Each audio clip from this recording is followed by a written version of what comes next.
My name is Jennifer, and I'm from Bartersville, Oklahoma, and I'm here at Uplift Recovery. Um, I've been a drug addict since I was 14. Uh, my childhood was not a very good childhood.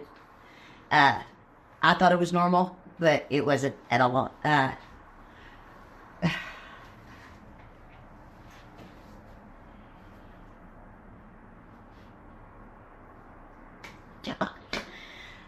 It's okay. Uh, Take us through what you want to. when I was 9, my stepdad, he shot himself right in front of me. I didn't really get any counseling for that because I'm always, we were poor and Mom had 6 kids to take care of. So I kind of had to deal with that by myself. We didn't really talk about it. We had to live in the home for a couple years afterwards, so that was a big thing. The Tara was, there was some blood on the walls. There was Traumatizing. very traumatizing, and so started doing drugs at 14, smoking pot. I was a shy girl until I became a teenager, and then the drugs made me. I felt like it made me, be more open. I was more talkative. I was. It didn't take long, and I was did my first shot of dope, meth, and then from that point on, I thought life was good. I mean, I was high, so nothing could have, I didn't have to think about the trauma of all that. It made it go away, put it like a blanket over it.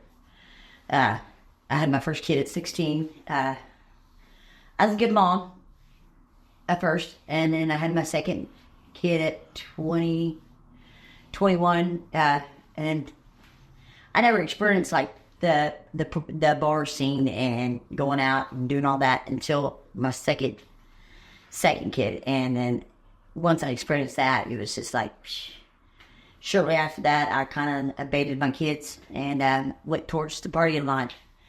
What happened with the kids? The kids went with their father, and I'm very blessed that their dad was a good dad.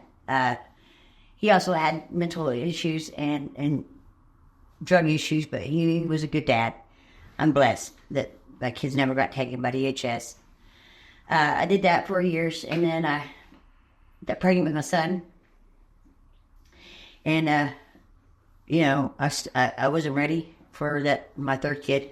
I had recently got sober for a short amount of time, but I did drugs my whole entire pregnancy, and by the grace of God, he came out normal. I don't know how that happened, but You're lucky. I got real lucky. Then, that kind of like woke me up for a minute, like, what am I doing with my life? So I had my little baby boy and got my daughters back from their dad and tried to do the family thing again. Got back with my kids' dad for a short amount of time. But I was a different person then. So it wasn't like I was the same girl that he met when I was 15. So that didn't last long.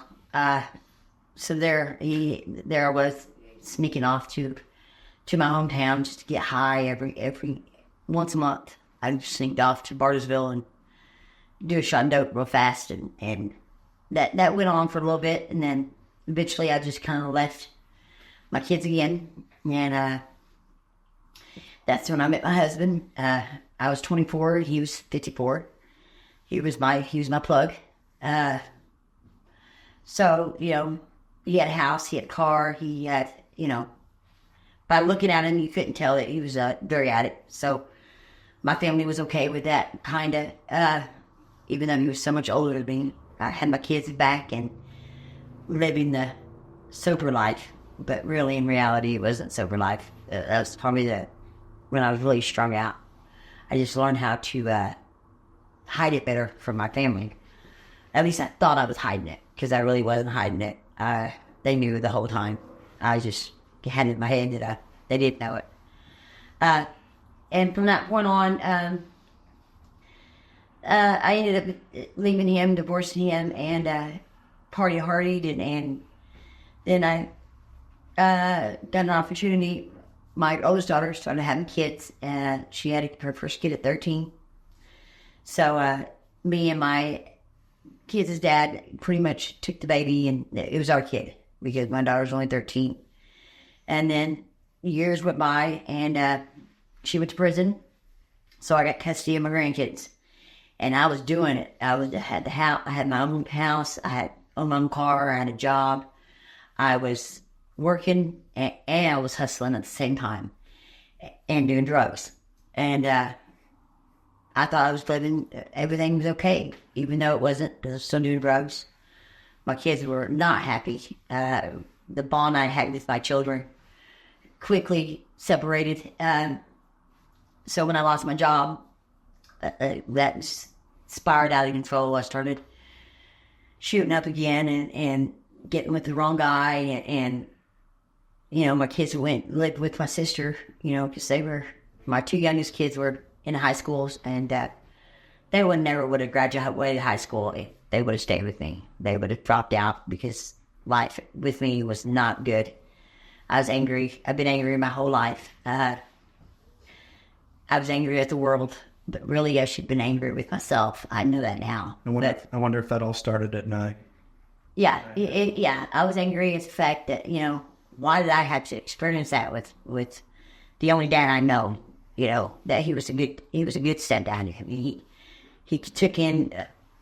He met my mom when she had 6 kids, and he didn't treat us like we're stepkids.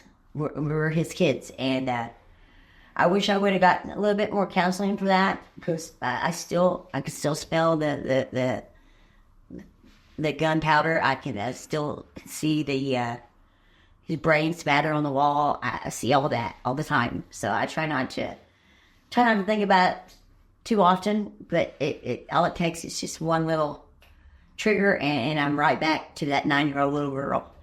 And that's what I'm working on. I'm now 46 years old.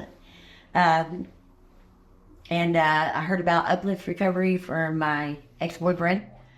And he wasn't such a good guy. We were together 5 years, and he came to California, and we still have contact. And I could hear the difference just in his voice. And I was super jealous of him. Sometimes I'd hang up on the phone if he was too happy.